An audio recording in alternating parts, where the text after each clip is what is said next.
Hello guys, इस video में हम बात करेंगे क्लोरोक्विन और हाइड्रोक्सी क्लोरोक्विन के बारे में, ठीक है। और एक और ड्रग के बारे में बात करेंगे, लेफ्लुनोमाइड। इन तीन ड्रग्स के बारे में बात करके जो हमारी एंटी रोमेटॉइड आर्थराइटिस की जो पहली कैटेगरी है, disease modifying anti rheumatoid drugs, ठीक है, उसके अंदर जो नॉन बायोलॉजिकल ड्रग्स है उसको क्या करेंगे, एंड करेंगे, ठीक है। सबसे पहले बात करते हैं, देखो, क्लोरोक्विन और हाइड्रोक्सी क्लोरोक्विन के बारे में। देखो, सिंपल सी बात यह है, पहली बात तो आपको पता होगा कि क्लोरोक्विन और हाइड्रोक्सी क्लोरोक्विन ये जो है वो क्या है, मेनली एंटी मलेरियल ड्रग्स है, ठीक है। आजकल क्या है, कोरोना के ट्रीटमेंट में भी काम आ रही है हाइड्रोक्सी क्लोरोक्विन, ठीक है। तो क्लोरोक्विन क्या है,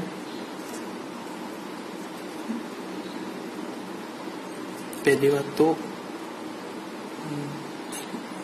just a second,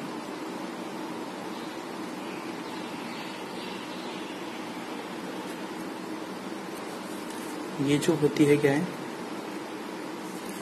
anti malarial drugs, ठीक है। मलेरिया के अंदर तो काम में आती है, साथ में किसमें काम आती है, एंटी रोमेटॉइड ड्रग्स के अंदर भी काम आ रही है। अगर मैं इसकी प्रॉपर मैकेनिज्म ऑफ एक्शन की बात करता हूँ तो प्रॉपर जो मैकेनिज्म ऑफ एक्शन है वो हमें नहीं पता। MOA का मतलब मैकेनिज्म ऑफ एक्शन, ये अभी तक नहीं पता है, ठीक है, नॉट नॉन। बट अगर हम बात करें तो ये करती क्या क्या है, थोड़ा थोड़ा इसके बारे में पता है। तो ये जो क्लोरोक्विन या हाइड्रोक्सी क्लोरोक्विन होती है, पहली बात तो क्या करती है कि जो मोनोसाइट इंटरल्यूकिन का सिक्रेशन करती है, ठीक है, उस इंटरल्यूकिन को क्या करती है, कम करती है, ठीक है। तो रिड्यूस मोनोसाइट इंटरल्यूकिन फर्स्ट, ठीक है, उसको रिड्यूस करती है। और क्या करती है, ठीक है, मोनोसाइट पे तो एक्ट करके इसने क्या किया, इंटरल्यूकिन फर्स्ट जो सीक्रेट कर रही थी उसको कम कर दिया। साथ में जो है ये बी लिम्फोसाइट जो है उसको भी क्या करती है, इनहिबिट करती है, बी लिम्फोसाइट, ठीक है। बी लिम्फोसाइट को इनहिबिट कर दिया। एक क्या काम करती है कि ये जो लाइसोसोमल एंजाइम है, ठीक है, उसके सिक्रेशन को भी क्या करती है, कम करती है, ठीक है। तो decrease lysosomal enzyme release,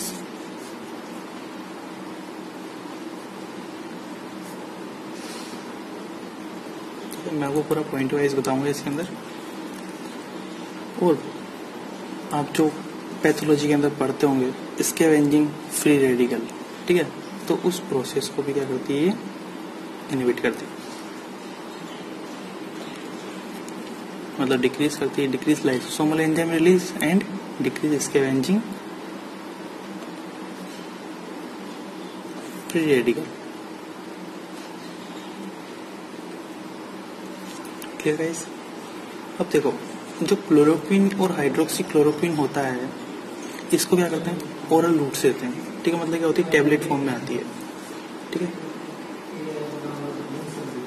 orally given, clear. अगर मैं बात करूं, जो क्लोरोक्विन और हाइड्रोक्सी क्लोरोक्विन होती है, ठीक है, इनकी एक खास बात होती है कि ये जो है टिश्यू के अंदर क्या है, डिपॉजिट होने लग जाती है, ठीक है, होती है टिश्यू के अंदर डिपॉजिट होने लग जाती है।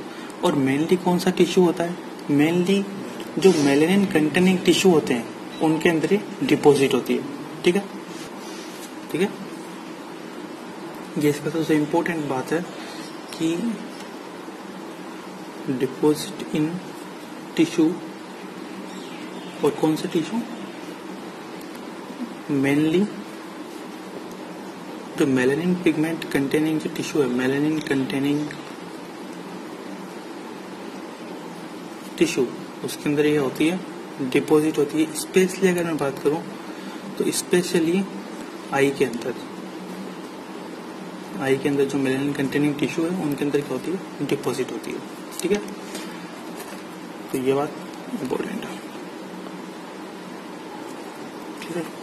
अब देखो, अगर ये क्लोरोक्विन और हाइड्रोक्सी क्लोरोक्विन है, अगर इसको लंबे समय से क्या ले रहे हैं, यूज ले रहे हैं, ठीक है, तो क्या होगा, प्रोलॉन्ग्ड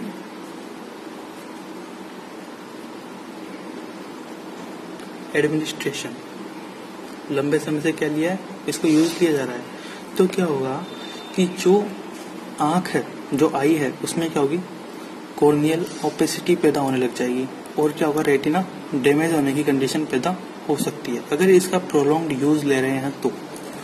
ठीक है, कोस मतलब धुंधला धुंधला दिखेगा, कॉर्नियल ओपेसिटी एंड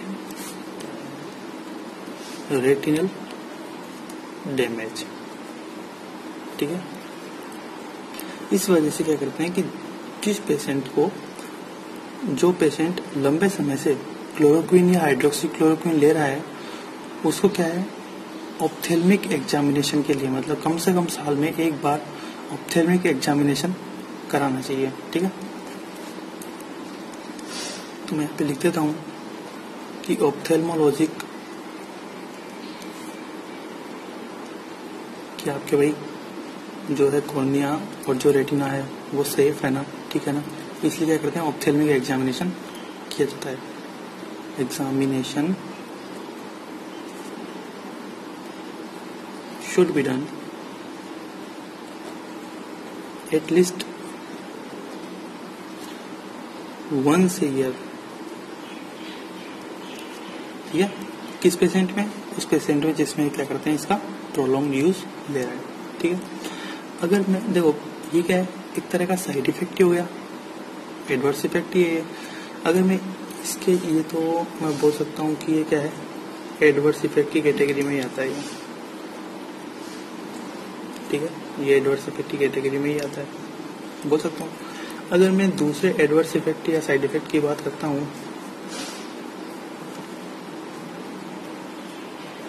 तो ये क्या लिख सकते हैं, देखो मैंने बताया था, nausea, vomiting and skin rashes. ठीक है, सब में जो कॉमन से होते हैं, तो ये इसके अंदर साइड इफेक्ट हो जाएंगे। इसके अलावा इसके बाद अगर मैं बात करूं तो जो प्रेगनेंसी के अंदर ये क्या होती है, आप बहुत सारी चीज़ों को, बहुत सारी ड्रग्स के बारे में पढ़ते होंगे, कॉन्ट्रा इंडिकेशन में मेनली प्रेगनेंसी आती है कि प्रेगनेंसी में उन ड्रग्स को नहीं देना चाहिए। बट अगर मैं क्लोरोक्विन या हाइड्रोक्सी क्लोरोक्विन की बात करता हूँ तो ये relatively as compare to other drugs ये क्या है, सेफ है। ठीक है, प्रेगनेंसी में relatively safe in pregnancy. Clear. और लास्ट ये है कि इससे या तो क्लोरोक्विन या हाइड्रोक्सी क्लोरोक्विन को आपको देना है रूमेटॉइड आर्थराइटिस के ट्रीटमेंट में, तो या तो आप क्या कर सकते हो, इसको सिंगल दे सकते हो, मतलब अकेले दे सकते हो, गिव अलोन, या फिर आप मिथोट्रेक्सेट और सल्फासेलाजिन के साथ कॉम्बिनेशन में भी दे सकते हो पेशेंट को। ठीक है, और विथ मिथोट्रेक्सेट और सल्फा सेलाजिन। क्लियर गाइस, तो ये आपके जो है क्लोरोक्विन और हाइड्रोक्सी क्लोरोक्विन के बारे में बात आती है। ठीक है, अब हम बात करते हैं लेफ्लुनोमाइड के बारे में। देखो गाइस, जो लेफ्लुनोमाइड होता है, ये लेफ्लुनोमाइड की अगर मैं बात करूं तो सबसे पहली बात है, लेफ्लुनोमाइड करता क्या है, करता धरता कुछ नहीं है, एक काम करता है। ये क्या काम करता है, एक काम ये करता है कि जो लिम्फोसाइट है, ठीक है, जो लिम्फोसाइट है उनके प्रोलिफिकेशन को क्या करता है, प्रोलिफरेशन को इनहिबिट करने का काम करता है। ठीक है, तो ये क्या करता है, इनहिबिट, मोड ऑफ एक्शन में बोल सकते हो आप इसको, इनहिबिट प्रोलिफरेशन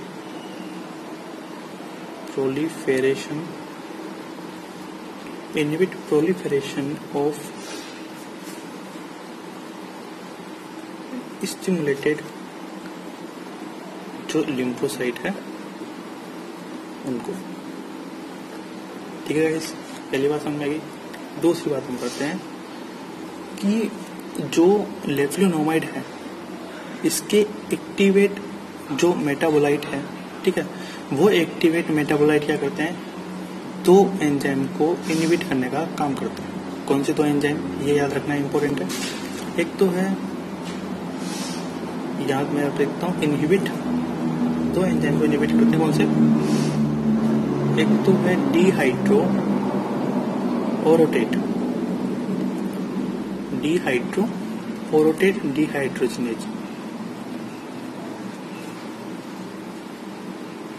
देखो जो मीथोट्रेक्सेट था उसके अंदर ये था कि जो मीथोट्रेक्सेट होता है वो डाईहाइड्रोफोलेट रिडक्टेज एंजाइम जो होता है उसको इनहिबिट करने का काम करता है, ठीक है। और जो लेफ्लुनोमाइड होता है वो डाईहाइड्रोफोरेटेड डिहाइड्रोजनेज जो एंजाइम है उसको इनहिबिट करने का काम करता है। और साथ में एक और एंजाइम को इनहिबिट करने का काम करता है, किसको?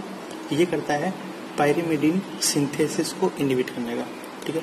जबकि मैंने आपको जो ड्रग बताई थी कौन सी, एजाथायोप्रिन। एजाथायोप्रिन क्या काम करता है? एजाथायोप्रिन जो होता है वो प्यूरिन सिंथेज को इनहिबिट करने का काम करता है, ठीक है। तो ये दो एंजाइम को इनहिबिट करता है, dihydroorotate dehydrogenase and pyrimidine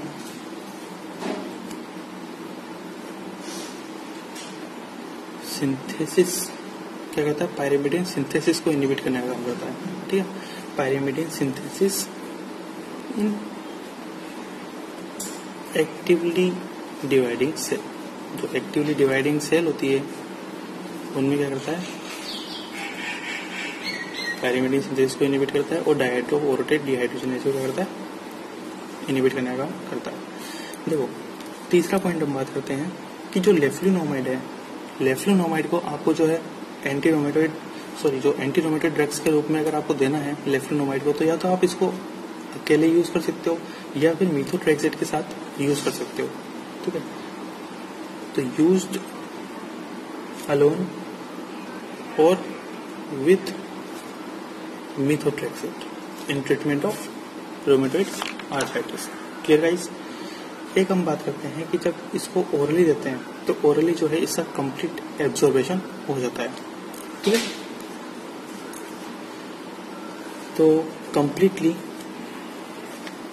absorb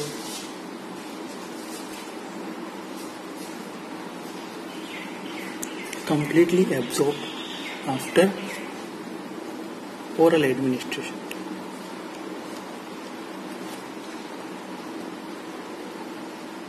ठीक है, देखो अब मैं बात करता हूँ इसके अंदर किसकी, इसके एडवर्स इफेक्ट के बारे में। एडवर्स इफेक्ट में सिंपल सा है, तो मैं आपको कॉमनली बताता हूँ। डायरिया हो गया, नोज़िया वोमिटिंग भी ले सकते हो, ठीक। डायरिया, साथ में क्या है जो लेफ्लुनोमाइड होता है थोड़े से इसके डिफरेंट है। कौन से डिफरेंट है? एक तो ये जो है लॉस ऑफ हेयर्स भी हो सकता है इसकी वजह से, इसके एडवर्स इफेक्ट में।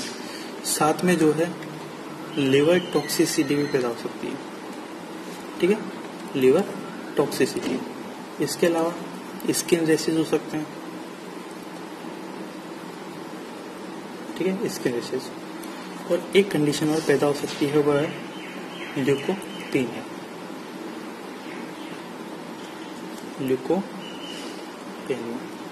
ठीक है गाइस, तो ये कंडीशन जो है क्या है पैदा हो सकती है। ये हो गए आपके इसके क्या एडवर्स इफेक्ट।